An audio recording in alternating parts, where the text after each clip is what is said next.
तर guys picture झालेला आहे and आम्ही आता दुसऱ्या थिएटरमध्ये बसलोय आणि त्या काकांमुळे दादांमुळे मी मागं बसायला मिळालंय आम्हाला आणि एकतर इथं आवाज येत नाहीये माझा. अँड जस्ट सध्याच ते बाहेरनं खेळून आले अँड त्यामुळे मला इथं जास्त बोलायला येत नव्हतं.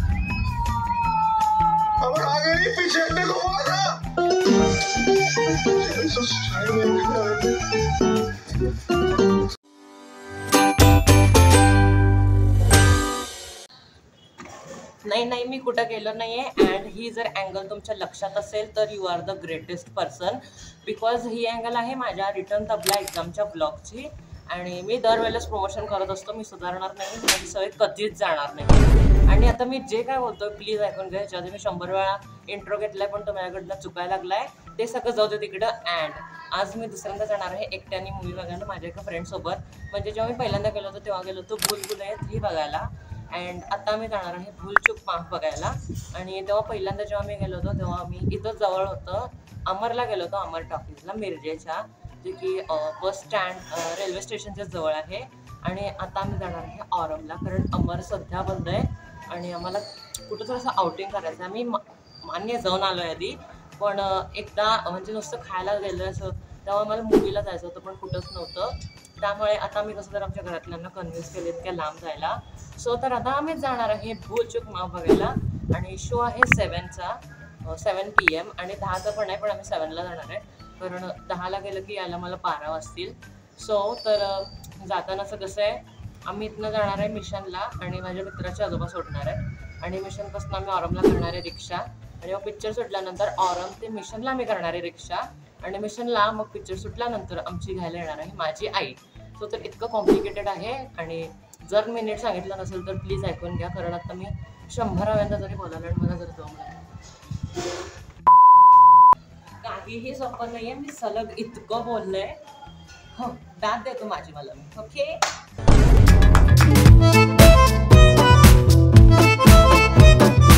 चष्मा काढणार आहे आणि मी इतके चांगले रिव्ह्यूज बघितलेत त्या भूलचूक माफ पिक्चरचे म्हणजे की 3.6 रेटिंग आहे आउट ऑफ 5 आणि त्यांच्या मॅडॉक फिल्मच्या ह्याला पण मी बघितलेलं पोस्ट टाकलेली की इतके चांगले रिव्ह्यूज आहेत, कमेंट्स आहेत. त्यामुळे म्हटलं लेट्स गिव्ह अ चान्स, बघूयात कसा पिक्चर आहे आणि आपण रिअल रिव्ह्यू करणार आहोत गाईज याचा. यावेळेला मी रंजिला नेणार नाही आहे, ती कशी रिॲक्ट करणार आहे आय डोंट नो कारण दरवेळेला जिथं जातो ती मागं येते आणि तिथं ॲक्च्युली तिचं त्यातच निपटून गेलं होतं जेव्हा मी भूलभुलैया 3 बघायला गेलो होतो. पण आता औरमला तसं चालणार नाही आहे because it a professional theatre कारण हे इथलं साधंसुद्धा आहे आणि दॅट इज अ प्रोफेशनल म्हणजे त्यामुळे नाही चालणार आहे तिचं आणि मला न्यायचं पण नाहीच आहे तिला कारण दरवेळेला माझ्या मागंच असते ती, मला कुठं पण जाऊ देत नाही. आणि तेव्हा जेव्हा आम्ही जाऊन आउटिंग केलं होतं आमचं आम्ही खाल्लेलं तेव्हा पण ती इतकी रुसून बसली होती त्यामुळे नंतर तिला मला खायला न्यावं लागलेलं बर्गर पिझ्झा वगैरे आणि त्यामुळेच यावेळेला मी तिला न्यायचं नाही ठरवलं. तिला काय करायचं करू दे. त्यामुळे पण ती दुप्पटी न्यायचा बदला घेणार आहे माझ्याकडनं. मला माहिती आहे ती 2 पिक्चर बघायला नेईल आईबाबांना सगळंजणं, ते 3 पण जातील मला पण नेतील आय डोंट नो काय आहे पण ती इतकी चालबाज आहे ना, इतकी चालबाज आहे. जाऊ दे आता तिचं काय मी सांगत बसत नाही तर पूर्ण व्लॉग पण हा कमी पडेल. इथं मी असं म्हणायचा प्रयत्न करतोय की हा माईक आज मला खूपच जास्त काम येणार आहे कारण रुंजे बाहेर बसलेली आणि मला काहीतरी बोलायचं होतं. रिझल्टच्या स्वरूपात ह्याच्या एकदम उलट मला फळ मिळालं. आवाज येत नव्हता, नुसतं फुंकलाचा आवाज यायचा आणि त्यामुळेच इनफॅक्ट मला हे जास्त व्हॉइस ओव्हरचं काम करावं लागतंय. अँड जस्ट सध्याच ते बाहेरनं खेळून आले अँड त्यामुळे मला इथं जास्त बोलायला येत नव्हतं. अँड इतकी आरामशीर झोपून ती TV बघते ना, काय वाटतं तरी का तिला आणि मला माहित नाही ती कसं रिॲक्ट करणार आहे हा व्हिडिओ बघून. ती माझे प्रत्येक व्हिडिओ बघते न चुकता, शॉर्ट व्हिडिओ पण फुल व्हिडिओ पण, त्यामुळे ऑब्व्हियसली बघेलच बहुतेक हा व्हिडिओ ती. ही सध्या तिथंच बसली आहे आणि हा माईक आज मला पहिल्यांदा इतका कामी येणार आहे कारण जेव्हा मी तबल्याच्या ह्याला म्हणजे हे हाईड करायचं ठरवलेलं पण तेव्हा तर काय झालं नाही कारण ते माझ्यावरच उलटं पडेल म्हणून. आणि आता ती तिथं बसले आणि मी तिला सांगणार आहे की मी चाललोय तबला वाजवायला, मला एकीकडे कोणतरी तबला वाजवायला बोलवले म्हणून. आणि आईला मी सांगितलं, आजीला मी सकाळीच सांगणार नाही कारण ती लगेचच रुंजीला सगळं सांगते. आणि आता जसं तुम्ही बघितलं तिथं बसले आणि ते इथं एवढाच अंतरावर आहे म्हणून मी एवढंच बोलू शकतोय त्यामुळे हा माईक आज मला खूप कामी पडला. आणि यामागच्या मॅन्युअलमध्ये आणि याच्या बॉक्सवर लिहिलं होतं की charge 5 minutes before the use, म्हणून मी आधी काय लावला नव्हता, ऑलरेडी चार्ज होता, पण आता मी थिएटरमध्ये पण बहुतेक यूज करेन म्हणून मी ते लावलेला. आणि तिथं मी निघालेलो 6:15लाच, कारण ऑलरेडी जरा जास्त वेळ होईल, कारण तिथला शो 7ला आहे आणि रिक्षा वगैरेला पण आम्हाला टाईम लागेल असं वाटलेलं, आणि आम्हाला तिथं फोटो पण ऑब्व्हियसली काढायचेच होते. तर आता मी इथं आलो आहे आणि इथनं आम्ही आता मिशन हॉस्पिटलला जाणार आहे आणि तिथनं परत आम्ही औरंगला जाणार आहे रिक्षा करून.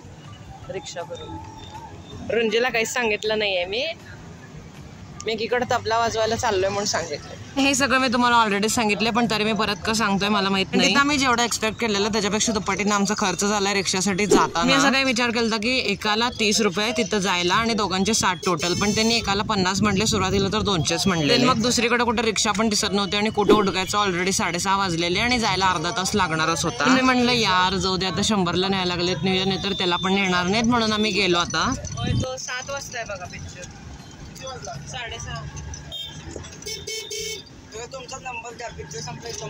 आणि तिथे त्यांचं काय तर वेगळंच चाललेलं की तुम्ही लहान आहे म्हणून तुम्हाला सोडतोय, तुम्हाला काही पण आहे, तुम्हाला 7ला जायचंय, उशीर असतं तर एका सीटसाठी मी वाट बघितली असते. एवढं सगळं ऐकून मग आम्ही पोहोचलो. सुरुवातीला चर्चा करताना आम्ही काय ठरवलेलं की ऑनलाईनच तिकीट काढायचं, पण तरी ते टॅक्सेस वगैरे जरा त्यात इन्क्लूड करून ते जास्तच होत होतं, एकदम दुप्पट. त्यामुळे म्हणलं चला आपण तर तिथे जाऊनच तिकीट काढूया. आणि इथं आम्ही इतका वेळ झालं उभारले, पण तरी त्यांनी आमचे तिकीटच काढत नव्हते. नंतर आमच्या नंतर 4-5 जण आले, तेव्हा त्यांनी त्यांचे काढले. इथं मी लिफ्टमधनं जात असताना आम्हाला एक दादा लिफ्टमध्येच भेटले आणि ते म्हणत होते की तुम्ही साध्या सीटचं काढलंय का रिक्लायनर सीटचं काढलंय. मग आम्ही म्हणलं की आम्ही साध्या सीटचं काढलंय. मग ते म्हणले असू दे, मोकळ्या सीट्स असतील तर मी तुम्हाला मागं बसवतो, माझ्या ओळखीचे आहेत, माझा फ्रेंड आहे म्हणून. फॉर्च्युनेटली तसंच झालं. थिएटरमध्ये अजिबात गर्दी नव्हती, एक 2-3 कपल्स आणि एकच फॅमिली होती आणि टोटली मागं होते बहुतेक 7 रिक्लायनर सीट्स होत्या. आजचा पिक्चर होता आमचा थिएटर नंबर 2 मध्ये, कारण थिएटर नंबर 1 मध्ये वेगळा शो चालू होता बहुतेक ग्रेड 2. आणि जर तुम्ही माझा पुष्पा 2चा व्हिडिओ बघितला असेल देन मग तुम्हाला माहित असेल की आम्ही थिएटर नंबर 1 मध्ये बसलेलो. तर या थिएटरमध्ये थिएटर नंबर 2 मध्ये सगळीकडे पायऱ्यांच्या खाली किंवा भिंतीवर वगैरे रेड लाईट्स आहेत, पण तेव्हा थिएटर नंबर 1 मध्ये जिथं जिथं आता इथं रेड आहे तिथं सगळीकडे ब्ल्यू होते. ही गोष्ट ऐकून तुम्हाला काय कळलंय म्हणजे मला नक्कीच सांगा, कारण मी उगीच म्हणलंय का मला पण माहित नाही.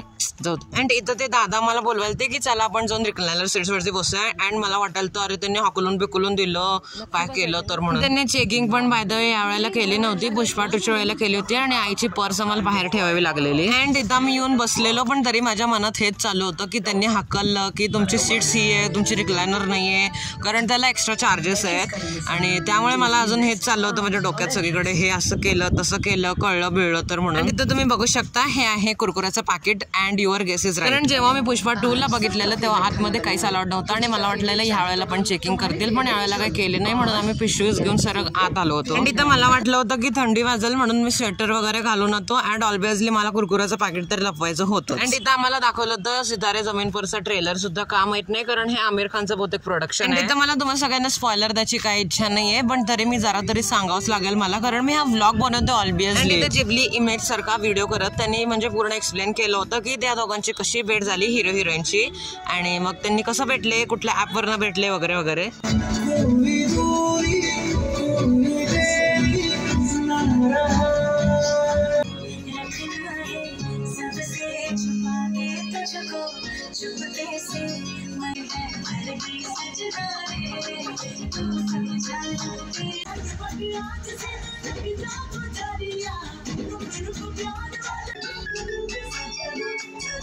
तर गाईज पिक्चर झालेला आहे आम्ही आता दुसऱ्या थिएटरमध्ये बसलोय आणि त्या काकांमुळं दादांमुळं आम्ही मागं बसायला मिळालंय आम्हाला आणि एकतरी इथं आवाज येत नाहीये माझा, त्यामुळे इथं काय आम्ही बघायला चाललोय इथे ह्याला इंटरवलला आणि परत इथं अंधार झाला. किती वेळा इंटरवल आय डोंट नो. बाहेर आल्यानंतर गरम झाल्या लगेचच. काय काय बघ तिला विचार पॉपकॉर्न तिला विचार. इथं जसं की पुष्पा 2ला बॅनर होता आणि मी फोटो काढलेला, तसंच मी इथं भूलचूक माफसा सुद्धा हुडकत होतो पण तरी मला ते कुठंच दिसलं नाही.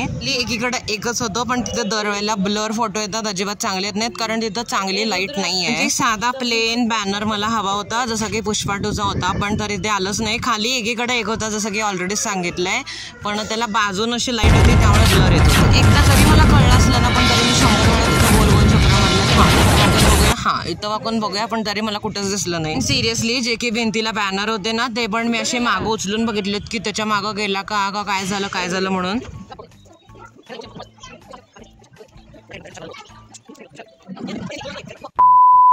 एवढं हे सगळं करून मला रिझल्ट पण माझा मिळाला नाही, कुठं मिळालं पण नाही. आणि पिक्चर पण ऑलरेडी चालू झाला होता आणि 2 मिनिटाचा माझ्यामुळं बुडला.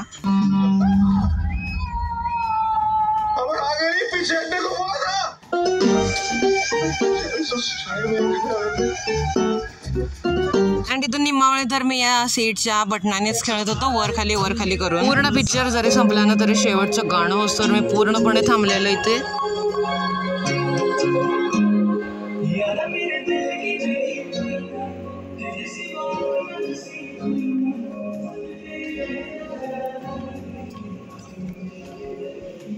पूर्ण एंडिंग होस्तोर थांबलोय मी. मला वाटलं अजून एक काहीतरी सीन असेल. पूर्ण एंडिंग होस्तोर थांबलोय मी. आणि हो इतकं वर आहे तर आता घेतलेलं आहे आईस्क्रीम. कारण ऑलरेडीच खूप वेळा मी घरी 10 टायमिंग सांगितली आहे. कारण तोच जो शो आहे भूलचूक माफ तोच दुसऱ्यांदा 10 वाजता होता, म्हणून म्हटलं हा जरा 9:30ला वगैरे सुटेल, हा 9:15ला जरा लवकरच सुटला आहे. त्यामुळे आम्ही इथं आलो आईस्क्रीम खायला. आणि आता मग इथनं रिक्षा करून आम्ही जाणार. मग जवळ आल्यानंतर आईला फोन करणार, मग आई येणार आहे घ्यायला. कारण येताना माझ्या मित्राचे आबा सोडायला आलते, त्यामुळे आता आई येणार आहे घ्यायला. आणि इथं बसायला जागा पाहिजे. आणि मला इतकं उकडायला आहे. मला सुरुवातीला तिथं काही आत गेल्यानंतर उकडायला लागलेलं, मग मी काढलं, थंडी वाजायला ती परत घातलं आणि आता बाहेरून मला परत उकडायला लागतं. आणि पिक्चर पूर्णपणे इमोशनल आहे पूर्ण, म्हणजे फनी आहे पण स्टोरी अजिबात चांगली नाही आहे.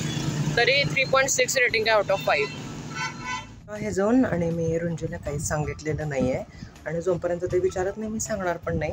अँड जर तुम्हाला माझा आजचा ब्लॉग आवडला असेल तर प्लीज व्हिडिओला लाईक, शेअर आणि चॅनलला अजूनही सबस्क्राईब केलं नसेल तर नक्कीच करा. भेटत नेक्स्ट व्हिडिओमध्ये, तोपर्यंत बाय. अँड कसे वाटतात माझे हे आउटिंग व्हिडिओज रुंजीला वगैरे पॅरेंट्सना न सांगता कॉमेंटमध्ये नक्कीच सांगा. Bye bye.